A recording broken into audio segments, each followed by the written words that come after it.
Police ಏನು ತಹಶೀಲ್ದಾರ್ ತಲೆ ಕಡಿಬೇಕು, ಪೊಲೀಸರನ್ನು ಏನು ತುಳುವಿನಲ್ಲಿ ನಾಯ್ದ ಮಗ ಅಂತೇಳಿ ಕರೆದದ್ದಿದೆಯಲ್ಲ, ಅದು ಈ ಹಿಂದೆ ವಸಂತ ಬಂಗೇರ ಅವರು ಅಲ್ಲಿಯ ಮಾಜಿ ಶಾಸಕರು, ಇತ್ತೀಚೆಗೆ ತೀರ್ಕೊಂಡ್ರು ಅವರು ಈ ರೀತಿಯ ಹೇಳಿಕೆಗಳನ್ನು ಕೊಡ್ತಾಯಿದ್ರು. ಅಂದರೆ ಆ ರೀತಿ ಅವರು ಮಾತಾಡ್ತಾಯಿದ್ರು, ನಾವು ಆ ರೀತಿ ಮಾತಾಡಲಿಲ್ಲ, ನಾವು ಪ್ರೊಟೆಸ್ಟ್ ಮಾಡಿದ್ದು ಅನ್ನುವಂಥ ಹೇಳಿಕೆಯನ್ನು. ಇದರ ಜೊತೆ ದಿನೇಶ್ ಇನ್ನೊಂದು ಪಾಯಿಂಟು, ಯಾರ ಅರೆಸ್ಟ್ಗಾಗಿ ಇವರು ಅಲ್ಲಿ ಧರಣಿಯನ್ನು ಮಾಡಿದ್ರೋ ಅವರ ಹಿಂದಿನ ಹಿಸ್ಟ್ರಿ ಏನು ಅಂದರೆ ಅವರ ಅಮಾಯಕ ಅನ್ನುವಂಥ ಹೇಳಿಕೆಯನ್ನು ಕೊಡ್ತಾ ಇದ್ದಾರೆ, ಬಿ ಜೆ ಪಿಯವರು ಕೊಡ್ತಾ ಇದ್ದಾರೆ. ಇವತ್ತು ಬೆಳಗ್ಗೆ ನಮ್ಮ ಆ್ಯಂಕರ್ ಶ್ರುತಿ ಮಾತಾಡ್ತಿರ್ಬೇಕಾದ್ರೆ ಅವರ ಅಮಾಯಕ, ಅವ್ರನ್ನ ಅರೆಸ್ಟ್ ಮಾಡಿ ಕರ್ಕೊಂಡೋಗಿದ್ದಾರೆ ಅನ್ನುವಂಥ ಮಾತನ್ನು ಹೇಳಿದರು. ವಿಜೇಂದ್ರ ಕೂಡ ಹೇಳಿದರು, ನಮ್ಮ ಕಾರ್ಯಕರ್ತರಿಗೆ ಹಿಂಸೆ ಕೊಡ್ತಾ ಇದ್ದಾರೆ ಅಂತೇಳಿ. ಒಂದು ಮಾತು ಕೇಳಿ ಬಂದಿತ್ತು, ಯಾರು ಅರೆಸ್ಟ್ ಆಗಿದ್ದಾರೋ ಅವರ ಹಿಂದಿನ ಕೆಲವು ಬಯೋಡಾಟಾ ಅಥವಾ ಅವರ ಹಿಸ್ಟ್ರಿ ಏನು?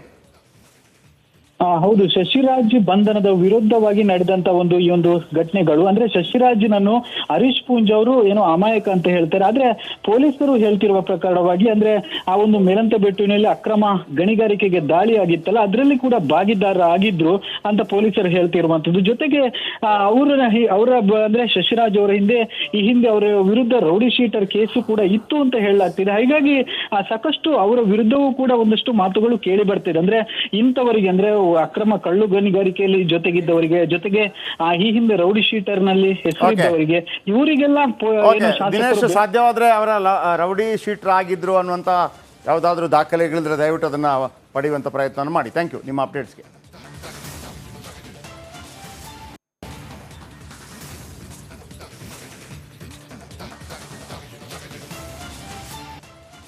ಇನ್ನು ಈ ನಡುವೆ ಪೊಲೀಸರ ಜೊತೆಗೆ ವಕೀಲ ಸುಬ್ರಹ್ಮಣ್ಯ ಅಂದರೆ ಪೂಂಜಾಪರ ವಕೀಲ ಸುಬ್ರಹ್ಮಣ್ಯ ಅವರು ಯಾವುದೇ ನೋಟಿಸ್ ನೀಡದೆ MLA ಅವರನ್ನು ಬಂಧಿಸಲು ಪೊಲೀಸರು ಬಂದಿದ್ದಾರೆ. ಇದು ನ್ಯಾಯಸಮ್ಮತವಲ್ಲ ಅಂತ ಅವರು ಹೇಳಿದ್ದಾರೆ. ಪೂಂಜಾ ನಿವಾಸಕ್ಕೆ ಪೊಲೀಸರ ಭೇಟಿಗೆ ಆಕ್ರೋಶವನ್ನು ಕೂಡ ವ್ಯಕ್ತಪಡಿಸಿದ್ದಾರೆ. ನೋಟಿಸ್ ನೀಡದೆ ಬಂಧಿಸಲು ಪ್ರಯತ್ನ ಪಡ್ತಾ ಇದ್ದಾರೆ. ವಿಚಾರಣೆಗೆ ಕರೆದೊಯ್ಯಲು ಮನೆಗೆ ಬಂದಿದ್ದಾರೆ. MLA ಅವರು ತಮ್ಮ ಕೆಲಸ ಮಾಡದೇ ಇರುವ ಹಾಗೆ, ಅಂದರೆ ಮಾಡಕ್ಕೆ ಬಿಡ್ತಾ ಇಲ್ಲ, ನೋಟಿಸ್ ಇಲ್ಲದೆ ಅರೆಸ್ಟ್ ಮಾಡೋದು ಅಪರಾಧ ಅಂತ ಪೂಂಜಾಪರ ವಕೀಲ ಸುಬ್ರಹ್ಮಣ್ಯ ಅಗರ್ತಾಯ ಪೂಂಜಾಪರ ವಕೀಲರು. ಆಲ್ರೆಡಿ ನಾವು ಮೊದಲೇ ಹೇಳಿದ್ವಿ, ಒಂದು ಕಡೆ ವಕೀಲರು, ಒಂದು ಕಡೆ ಅಭಿಮಾನಿಗಳು, ಒಂದು ಕಡೆ ಪೊಲೀಸರು ಅವರ ನಿವಾಸದಲ್ಲಿ ಬೀಡು ಬಿಟ್ಟಿದ್ದಾರೆ. ಇದೀಗ ಪೂಂಜಾಪರ ವಕೀಲರ ಬ್ಯಾಟಿಂಗ್. ಕರ್ಕೊಂಡು ಹೋಗುವಂಥ ಪರಿಸ್ಥಿತಿ ಬರುವುದಿಲ್ಲ. ವಿಚಾರಣೆಗೆ ಬರಬೇಕು ಅಂತೇಳಿ ನೋಟಿಸ್ ಕೊಡಬೇಕು. ಸೆಕ್ಷನ್ 41 ಕ್ರಿಮಿನಲ್ ಪ್ರೊಸೀಜರ್ ಕೋಡ್ ಪ್ರಕಾರ. ಮತ್ತು ಏನು ಒಫೆನ್ಸು ಈ ಸೆಕ್ಷನ್ ಇದರಲ್ಲಿ ಈ ನೋಟಿಸ್ನಲ್ಲಿ ಏನು ಒಫೆನ್ಸಿನ ಬಗ್ಗೆ ಅಂದರೆ ಆ ಒಫೆನ್ಸ್ ಪರ್ಟಿಕ್ಯುಲರ್ಸನ್ನು ಕೂಡ ಆ ನೋಟಿಸ್ನಲ್ಲಿ ಬರೀಬೇಕು. ಇದು ಯಾವುದೂ ಮಾಡದೆ ಪೊಲೀಸ್ನವರು ಬೆಳಿಗ್ಗೆಯಿಂದ ಇಲ್ಲಿ ಮನೆಯೊಳಗೆ ಕೂತು ಮನೆ ಪಾರ ಹಾಕಿದಾಗೆ ಮಾಡ್ತಾ ಇದ್ದಾರೆ. ನೋಟಿಸು ಇಷ್ಟರೊಳಗೆ ಕೇಳಿದಾಗ ಕೊಡಲಿಲ್ಲ, ಕೊಡ್ತೇವೆ ಅಂತ ಹೇಳ್ತಾರೆ. ಇದರ ಮಧ್ಯದಲ್ಲಿ ಒಂದು FIR ಮಾಡಿದ್ದು.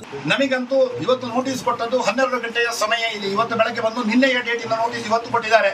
ಆದ್ರೆ ಹಿಂದೆ ಕುತಂತ್ರ ಇದೆ ನಮಗೆ ಗೊತ್ತಿದೆ. ಇವತ್ತಿನ ಡೇಟ್ ಹಾಕಿ ಇವತ್ತು ನೋಟಿಸ್ ಕೊಡಬೇಕಿತ್ತು. FIR ಇನ್ನೂ ಕೂಡ ನಮಗೆ ಕೋರ್ಟ್ ನಲ್ಲಿ ಸಿಗ್ತಾ ಇಲ್ಲ. ಇದಕ್ಕೆ ಅದು ಬಿಡಿ, ಅದು ರಾಜಕೀಯ ಕಾರಣಗಳಿರ್ಬೋದು, ಅದನ್ನು ಮಾತನಾಡೋದಿಲ್ಲ. ಆದ್ರೂ ಕಾನೂನು ಪ್ರಕಾರ ನಾವು ಮಾಡ್ತೇವೆ, ಇದು ಮಾಡ್ಬೇಕಾದ್ರೂ ಮಾಡ್ತೇವೆ.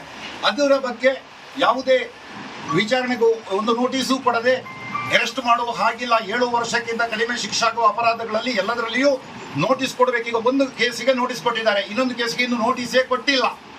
ನೋಟಿಸ್ ಕೊಡದೆ ಅದಕ್ಕೆ ಉತ್ತರ ಕೊಡಲಿಕ್ಕೆ ಅವಕಾಶ ಇಲ್ಲದೆ 7 ವರ್ಷಕ್ಕಿಂತ ಕಡಿಮೆ ಶಿಕ್ಷೆ ಇರುವಂತಹ ಅಪರಾಧಗಳಲ್ಲಿ ನೇರವಾಗಿ ಅರೆಸ್ಟ್ ಮಾಡಬಾರದು ಅಂತ ಸುಪ್ರೀಂ ಕೋರ್ಟ್ ಹೇಳಿದೆ. ಕಾನೂನು ನಮಗೆ ರಕ್ಷಣೆ ಕೊಡಲಿಕ್ಕಿದೆ. ದಯವಿಟ್ಟು ನಾವು ಗೊಂದಲಗಳನ್ನು ಸೃಷ್ಟಿ ಮಾಡುವುದು ಬೇಡ. ದಯವಿಟ್ಟು ಹೊರಗಡೆ ಇರುವ ಶಾಂತವಾಗಿರುವ ನಮಗಂತೂ ಓಕೆ. ಬಹುಶಃ 4 ಗಂಟೆಗೆ ಈಗಷ್ಟೇ ರಿಪಬ್ಲಿಕ್ ಕನ್ನಡ ಯಾರಾದರೂ ನೋಡ್ತಾ ಇದ್ದರೆ ಯಾಕೆ ಈ ಹರೀಶ್ ಪೂಂಜಾ ಅವರ ಬಂಧನದ ಬಗ್ಗೆ ಇಷ್ಟೆಲ್ಲ ರಾದ್ದಾಂತಗಳಾಗ್ತಾ ಇದೆ ಅಂತ ಕೆಲವು ಡೌಟ್ಸ್ಗಳು ಬರ್ಬೋದು. ನಮ್ಮ ಮಂಗಳೂರು ಪ್ರತಿನಿಧಿ ದಿನೇಶ್ ಇದ್ದಾರೆ. ದಿನೇಶ್, ಇವತ್ತು ನಿನ್ನೆ ಮೊನ್ನೆ ಇದು ಯಾಕೆ ಶುರುವಾಯಿತು, ಅಲ್ಲಿಂದ ಇಲ್ಲಿ ತನಕ ಚುಟುಕಾಗಿ ಹೇಳ್ಬೋದಾ?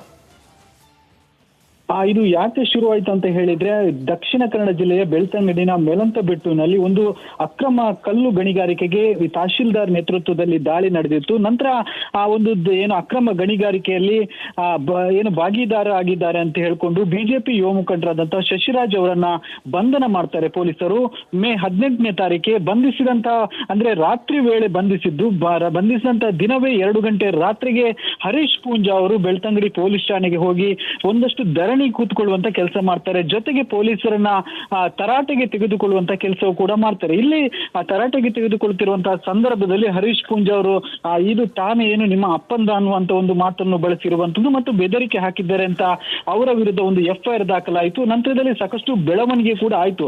ನಂತರದಲ್ಲಿ 2 ದಿನ ಬಿಟ್ಟು ಬಳಿಕ ಬೆಳ್ತಂಗಡಿಯಲ್ಲಿ ಒಂದು ಪ್ರೊಟೆಸ್ಟ್ ಕೂಡ ಆಯ್ತು. ಅಂದ್ರೆ ಶಶಿರಾಜ್ ಬಂಧನವನ್ನು ಖಂಡಿಸಿ ಬೆಳ್ತಂಗಡಿಯಲ್ಲಿ ಪ್ರೊಟೆಸ್ಟ್ ಆಯ್ತು. ಆದ್ರೆ ಪೊಲೀಸರು ಹೇಳುವ ಪ್ರಕಾರ ಈ ಏನು ಪ್ರೊಟೆಸ್ಟ್ ಒಂದ್ ಕಡೆ ದಿನೇಶ್, ಒಂದ್ ಕಡೆ ಪೊಲೀಸ್ ಸ್ಟೇಷನ್ ನಿಮ್ಮ ಅಪ್ಪಂದ ಅಂತ ಒಂದು, ಆಮೇಲೆ ತುಳುವಿನಲ್ಲಿ ಒಂದು ಕಡೆ ಅದು ಯಾವಾಗಿಂದದು ತಹಶೀಲ್ದಾರ್ ತಲೆ ಕಡಿಬೇಕು ಈ ರೀತಿಯ ಹೇಳಿಕೆಗಳು ಕೂಡ, ಆಮೇಲೆ ಒಂದು ಕೆಟ್ಟ ರೀತಿಯಲ್ಲಿ ಪೊಲೀಸ್ ಆಫೀಸರ್ ಬಗ್ಗೆ ಅದು ಯಾವಾಗ, ಇದಕ್ಕೂ ಸಂಬಂಧ ಇದೆ, ಅದು ಬೇರೆ ಬೇರೆನಾ? ಸ್ವಲ್ಪ ಕನ್ಫ್ಯೂಷನ್ ಇದೆ ಜನರಿಗೆ.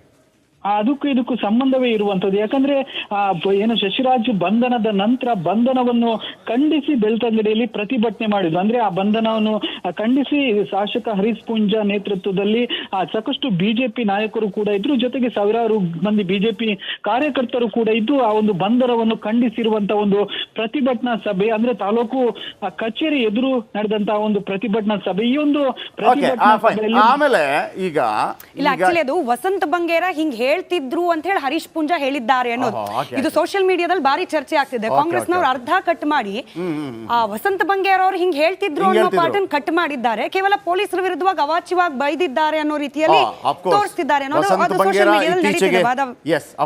ವಸಂತ